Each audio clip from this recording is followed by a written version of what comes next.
Hey guys, hope you guys are doing really well, no matter where you are. Guys, I've just got this today. I've just got it in, and I do want to make a quick video about this because, as we all know, we are on the journey of collecting some of the best folding knives that has ever been made in the modern history. And when it comes to diversity in choice of brand, there's many, but there's one American brand that has been dominating, especially in the enthusiast game in the last couple of decades, right? It is a name that we're all very familiar. That is the, I was going to say CRK, of course, Chris Reeves is legend, but we're going to talk about the Rick Hinderer knives. And out of all their lineups, as you guys know, the XM24, which is the larger version of the XM series. There's XM18, there's 3-inch between and 3.5 inches of the XM18. But this is a larger version than that. We call this XM24. Now, XM24 is within the lineup of XM series, but it carries a 4-inch blade. Now, the reason why I'm bringing this particular piece into a focus today is because this one here, I'm very blessed, very humble to say that a lot of veterans and people being in the game for a long time, XM24 was extremely hard to get, right? We talk about 3-4 years ago, since 2020, especially for that sort of the high period where a lot of sort of hot selling knives had just become extremely hard to get, and the prices just shoot straight out of the roof on the secondary market. But now it has calmed down a lot, and plus they are increasing supplies on pretty much on the monthly basis. So XM24 is achievable now. But I was in a position where to have my first Hinderer, XM24 as my first Hinderer, that was a great experience because it allows me not only to access what a grail piece is like for many seasoned collectors out there, but more importantly, it really built a strong foundation of what a good design folding knife is all about.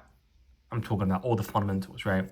The fit and finish, the ergonomics, the way that it's being designed, the way that the knife locks up, the positioning of the hardware, and of course the action as well. Okay, so this is the XM24. I think this is about 2019 version or 2020. Carries the CPM24 CB blade, which they no longer use in this model. All XM series, as far as I know, using majority, at least the one that I see, is the S45EN. Working finish blade with a battle bronze lock side.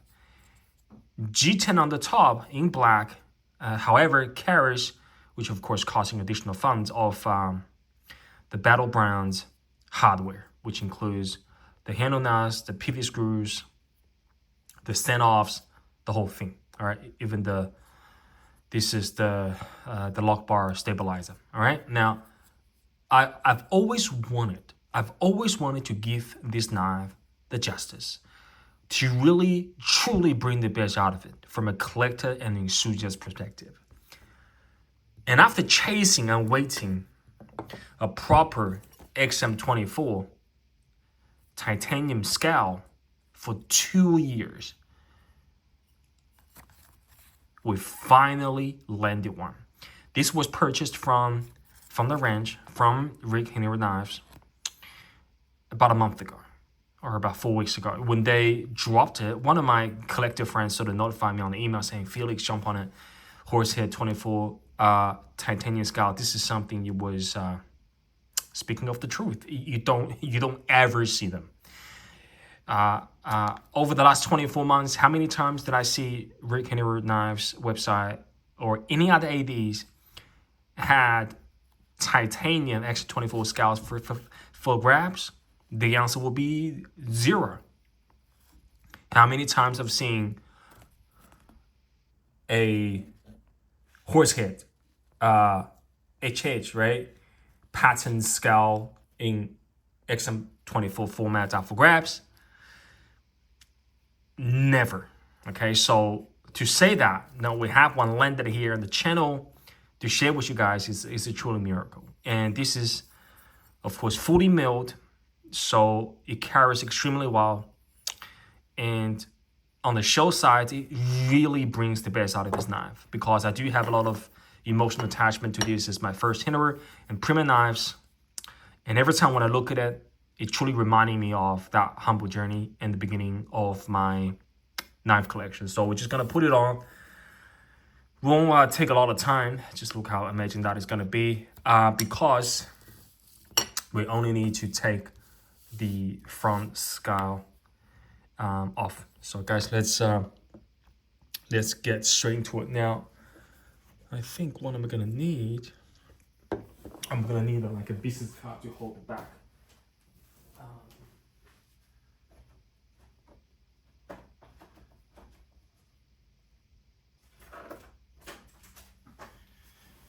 All right, so I'm just gonna use this to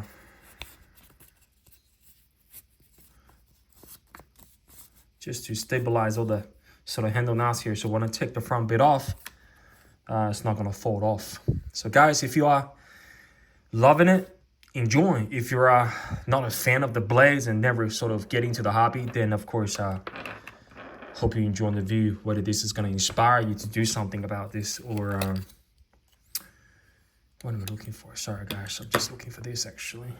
Or just getting engaged or knowing what's, here's the thing, right? I don't want to put too much wear. I'm just being gentle here. Actually, I do want to be gentle. Give me a sec, guys. I'm gonna use this. Just in between. At least for the first I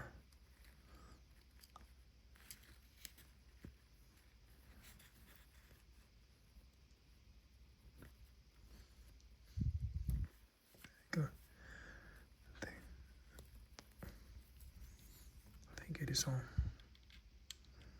I think so. There's no additional Loctite. We just there we go. Sorry guys, let's just do it very gently. If you are a seasoned knife collector, and of course if Hinderer knives used to be and still is one of the favorite brand, I want you to share with me and all the other fellow collectors on the channel what models, or sort of, again, they've been in the market for a very long time, which model that you had, or which model that you still have that that you think is great Hinderer knives. Which one sparked you into the hobby, into the brand initially?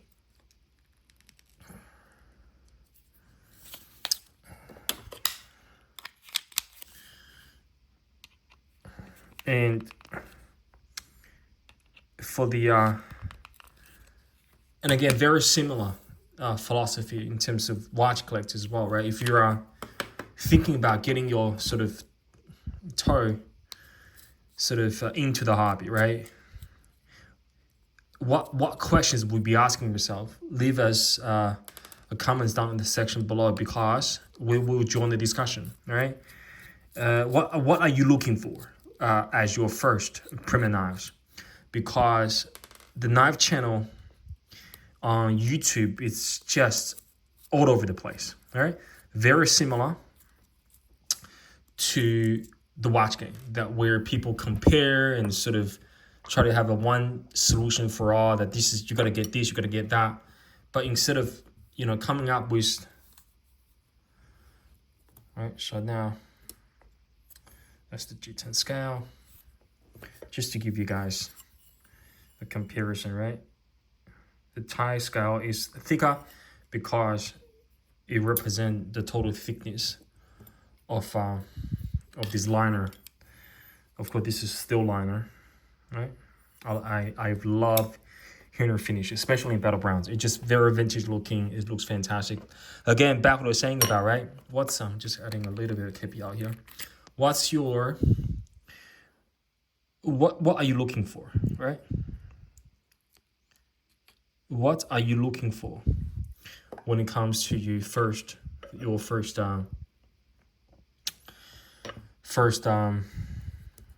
premium folding knives? Do you want to experience something cost, still sensible, right?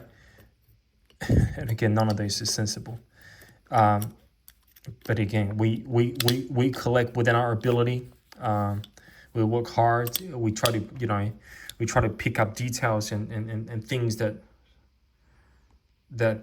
truly inspire us, right? What are you looking for?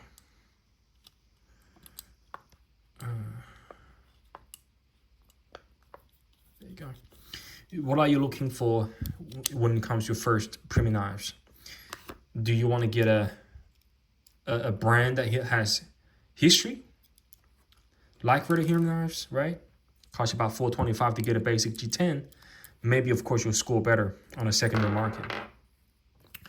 Do you want to get one of those newcomers to the brand and sort of semi-custom made in small shops? Or do you want to get one of those fancy titanium finish at affordable relative cost knives that are made by, for example, Concepts or Maxa's, those sort of mid to high in Chinese production knives? Or do you just want to stick with one of the like a Benchmade 940 or Benchmade bug out with options to aftermarket dress it up in terms of titanium scales, aluminum scales, or get a basic Spectacle paramilitary 2. Of course, you can just do one of the G10 with S30V blade steel, and then upgrade later on with a tie scale or something like that, right? Let us know what your thoughts are.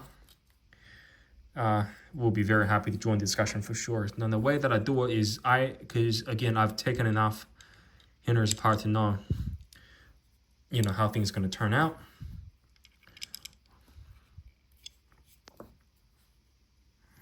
See, even without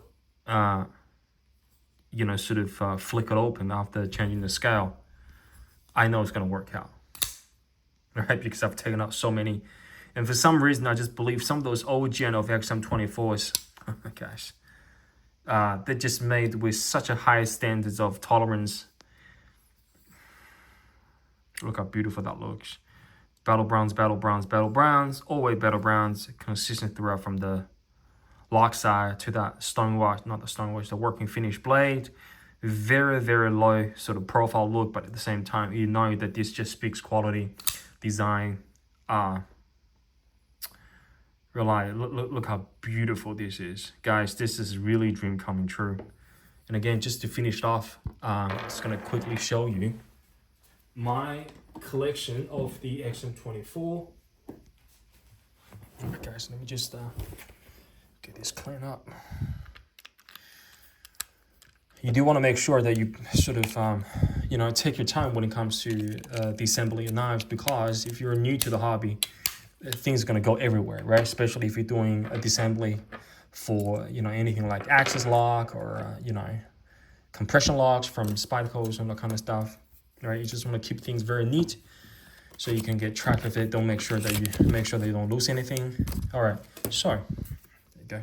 Okay, so just doing a quick summary of my XM24. So I'm just gonna lay them out first. This way. 1, 2, 3, 4. Sorry. There you go. So 4. So I'll just place it here. So 4 there you go. So 4 XM24s. Just going through them very quickly. This is a Curtis Barry scale, of course, with the I love it. This is my favorite blade shape when it comes to XM24. This is the Bowie discontinued CPM 20 CV, which is fantastic. Stonewash lock sign and stonewash blade as well. Just gonna put over here. And this is the second one. I'm just gonna go from the top again.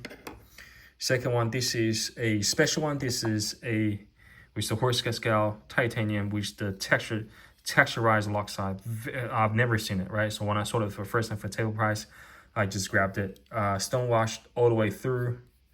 I'll just tighten it a little bit more because I want to just have that sort of consistency when it comes to